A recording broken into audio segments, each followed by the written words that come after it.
So when you discovered that you were heading off for Vietnam, you said you had to look at a map and work out where the hell that was. Well, I mean, there was a bit of a map on the front page of the Sydney Morning Herald or whatever it was, and we said, oh yeah, and somebody said, oh yeah, that's where the French used to be, and within a couple of days, a team from the Intelligence Corps turned up, and they gave us historical briefings and what the French had done, what the Americans had done, what the situation was.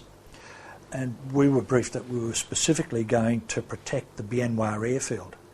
It's a huge airfield complex, largest airfield in Southeast Asia, 10,000 feet long.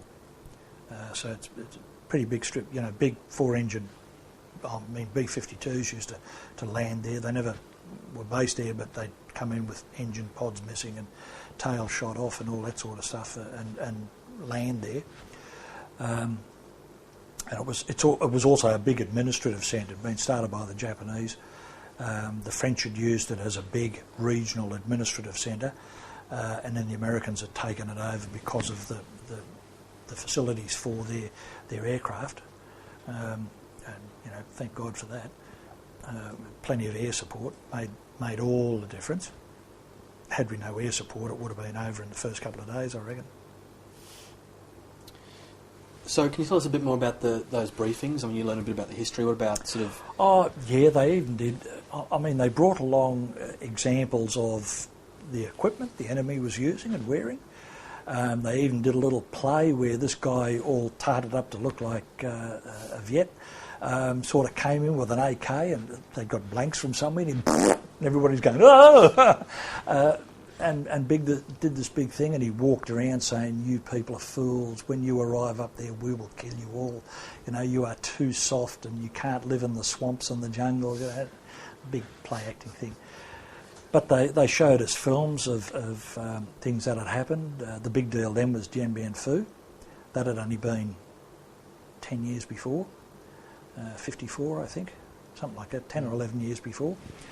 And they said, or the major point about it all was these people are quite determined. They'll move artillery in bits and pieces, or they'll drag it, they'll cut roads through the jungle and all this. Oh, yeah, okay. None of us ever realised, of course, at that point, we're going to fight communists. And when we got there, we realised they were nationalists. And no way known you can beat nationalists on their own soil. But... So it was the sort of the domino theory. Oh yeah! Expanded. Oh, hell, we were going to go and we were going to save Australia from the yellow peril. Oh, no doubt about it. And that's what was pushed into us all the time. If we don't stop them there, the next thing we know, we'll be fighting them in Darwin. Oh yeah, okay. It's amazing how gullible you can make people. Without a drink, even. What about, did they try to teach any Vietnamese, anything like that? Yeah, they did. As we were, in fact, that happened going over on the ship. We had I forget what corps he was, an army warrant officer anyway. He'd been living in Vietnam with the training team, and they issued us with a little handbook and all that sort of stuff of what knots to do and ranks of the Vietnamese armed forces and who they were.